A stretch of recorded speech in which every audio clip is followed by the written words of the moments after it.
अस्सलाम वालेकुम दोस्तों, कैसे हैं आप सब? उम्मीद है कि सब ठीक ठाक होंगे। जो लोग मेरे चैनल पर नए हैं, मेरे चैनल को सब्सक्राइब करना मत भूलिएगा। आज हम आर्ट्स के मैथ की 9th क्लास का एक बड़ा मज़े का टॉपिक पढ़ने लगे हैं। आज हम पढ़ने लगे हैं बाइनरी रिलेशंस। बाइनरी रिलेशंस को पढ़ने से पहले हम देखेंगे कि सेट्स का प्रोडक्ट कैसे लिया जाता है। आज से पहले हमने सेट्स का यूनियन लेना सीखा है, इंटरसेक्शन और कॉम्प्लीमेंट लेना सीखा है। आज हम देखेंगे कि हम सेट्स को मल्टीप्लाई कैसे कर सकते हैं। सबसे पहले यहाँ पे देखिए, आप लोग लिखा हुआ है consider the two non empty sets A is equal to 1 2 and B is equal to 3 4. Then A multiplied by B, where A multiplied by B is called Cartesian product from A to B. आइए अब हम देखते हैं कि ये product कैसे लिया जाता है। A हमारे पास है 1 2 and B is equal to 3 4. जब हम इनका प्रोडक्ट लेंगे तो A multiply by B is equal to, हमने पहले सेट का पहले एलिमेंट लिखना है और फिर दूसरे सेट का पहला एलिमेंट। इस तरह पहले सेट के एलिमेंट के साथ दूसरे सेट के सारे एलिमेंट्स को हमने लिख लेना है, वो जितने भी हों। फिर हमने पहले सेट का दूसरा एलिमेंट लेना है और उसके साथ दूसरे सेट के तमाम एलिमेंट्स को लिखना है। पहले 2 3 लिखा, अब हम लिखेंगे 2 4। तो ये हमारे पास आ गया है A मल्टीप्लाई बाय B। अगर वो हमें B multiply by A find करने का कहे तो वो कैसे होता है? B मल्टीप्लाई बाय A अगर हम लेंगे तो इसमें हमने पहले B सेट का एलिमेंट लिखना है। B का पहला एलिमेंट है 3, तो 3 को हम इस 1 के साथ भी लिखेंगे और इस 2 के साथ भी। 3 1 3 2। इसका दूसरा एलिमेंट है 4, तो 4 को हम 1 के साथ भी लिखेंगे, 4 1 4 2। और ये आ गया हमारे पास B multiply by A multiply by B और B मल्टीप्लाई बाय A जो होते हैं ये कभी भी बराबर नहीं होते, क्योंकि इसके अंदर ये जो हमारे पास एलिमेंट्स आए हैं ये ऑर्डर्ड पेयर्स की फॉर्म में हैं। ये सारे हैं ऑर्डर्ड पेयर्स, और ये जो पेयर होते हैं ये किसी ख़ास तरतीब में बने होते हैं। मिसाल के तौर पे 1 3 अगर एक नंबर है तो ये कभी भी 3 1 के बराबर नहीं हो सकता। 1 3 और 3 1 कभी भी बराबर नहीं हो सकते, क्योंकि ये इन जनरल अगर हम देखें तो ऑर्डर्ड पेयर A भी कभी भी बराबर नहीं होगा B A के। अब क्योंकि ऑर्डर्ड पेयर्स ही आपस में बराबर नहीं है, इसलिए A मल्टीप्लाई बाय B जो है वो भी कभी बराबर नहीं होगा B मल्टीप्लाई बाय A के। ये B और A किसको शो कर रहे हैं? सेट्स को।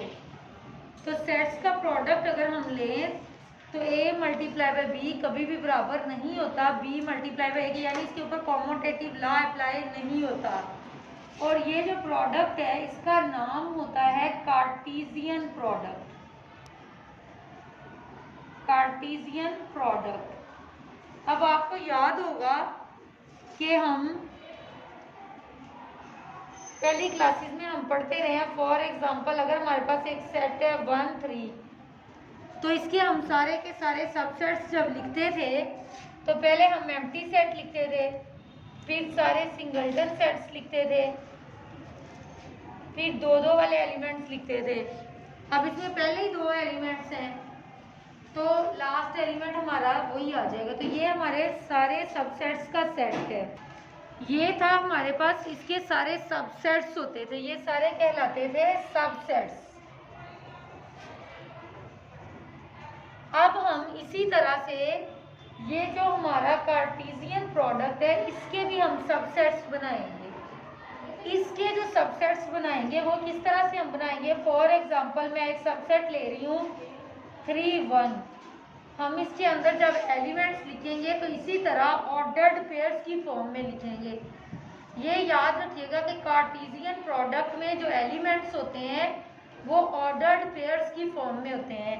तो जब हम इसके सबसेट लिखेंगे, इसमें 3 1 आ गया, फॉर एग्जांपल हम इसका कोई और सबसेट लेते हैं, मैं लिख लेती हूँ 3 2 4 2। तो इसके जो सबसेट कार्टेशियन प्रोडक्ट के जो हम सबसेट्स बनाते हैं उनको शो किया जाता है R से। इसको हम R1 कह लेते हैं, इसको हम कह लेते हैं R2, और इनका नाम होता है बाइनरी रिलेशन। यानी जब हम दो सेट्स का कार्टेशियन प्रोडक्ट लेते हैं, उस प्रोडक्ट के आगे से हम जो सबसेट्स बनाते हैं वो सबसेट्स क्या कहलाते हैं? Binary relations. ठीक है, वो सबसेट्स बाइनरी रिलेशंस कहलाते हैं। आगे से इनकी डोमेन और रेंज भी होती है, domain of R1 and range of R1। इसी तरह से domain of R2 and range of R2। Domain of किसी बाइनरी रिलेशन की डोमेन जो होती है उसमें तमाम ऑर्डर्ड पेयर्स के पहले एलिमेंट्स को लिखते हैं, और क्योंकि वो डोमेन और रेंज होती है वो भी एक सेट ही होता है, इसलिए जो एलिमेंट एक से ज़्यादा दफ़ा आएगा उसको हम सिर्फ एक ही दफ़ा लिखेंगे।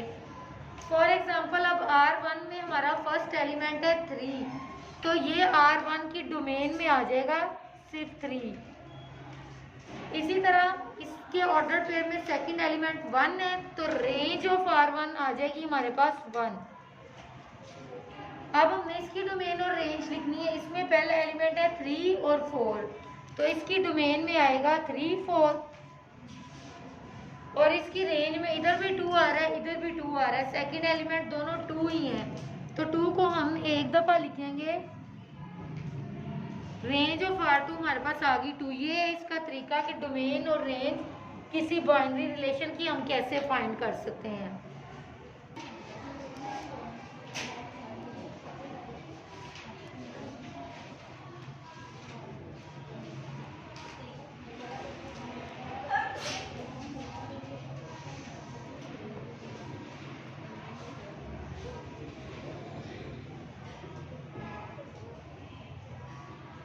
अब देखिए, अगर हमें वो कहे कि कोई कार्टेशियन प्रोडक्ट है और उसका number of binary relations find करें, यानी ये बताएं कि किसी सेट के दो सेट्स को जब आप मल्टीप्लाई करते हैं तो उनके कितने बाइनरी रिलेशंस बन सकते हैं। आपको याद होगा 8th क्लास में हमने देखा था कि नंबर ऑफ सबसेट्स कैसे फाइंड किए जाते हैं। नंबर ऑफ सबसेट्स फाइंड करने का फॉर्मूला था हमारे पास 2 की पावर n। कोई भी सेट होता था हम उसके नंबर ऑफ एलिमेंट्स को यहाँ पे लिखते थे। फॉर एग्जांपल अगर 3 एलिमेंट्स हैं तो 2 की पावर 3 इज इक्वल टू 2 2 4 4 2 8। तो यानी जिस सेट के अंदर 3 एलिमेंट्स होंगे उसके 8 सबसेट्स बनेंगे।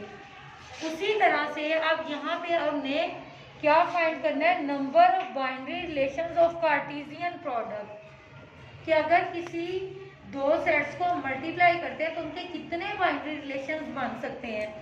उसका फॉर्मूला होगा 2 की power m multiply by n। m हमारे पास होगा फर्स्ट सेट के एलिमेंट्स की तादाद और n है हमारे पास दूसरे सेट के एलिमेंट्स की तादाद। तो ये क्या बन जाएगा? अभी जो हमने प्रोडक्ट लिया था उसमें a के भी 2 एलिमेंट्स थे और b के भी 2 एलिमेंट्स थे, तो ये क्या बन जाएगा? 2 की पावर 2 मल्टीप्लाई बाय 2, ऐसे ही बनेगा। फिर ये क्या हो जाएगा? 2 की पावर 2 2 4 और 2 की पावर 4 इज 16। यानी वो जो प्रोडक्ट है उसके टोटल 16 बाइनरी रिलेशंस बन सकते हैं। एक्सरसाइज 8.2 का हमने करना है क्वेश्चन नंबर 2, 4, 5 और 7। तो चलिए हम सबसे पहले क्वेश्चन नंबर 2 करते हैं। इसमें उसने हमें एक सेट दिया है ए और वो कह रहा है इसके 2 बाइनरी रिलेशंस लिखें और उनकी डोमेन और रेंज भी लिखें।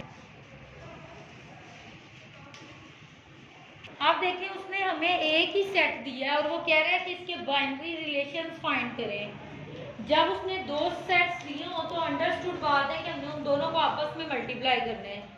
लेकिन जब उसने एक ही सेट दिया हो और ये कहे कि बाइनरी रिलेशंस फाइंड करें तो इट मीन्स कि हमने ए सेट को ए के साथ ही मल्टीप्लाई करना है।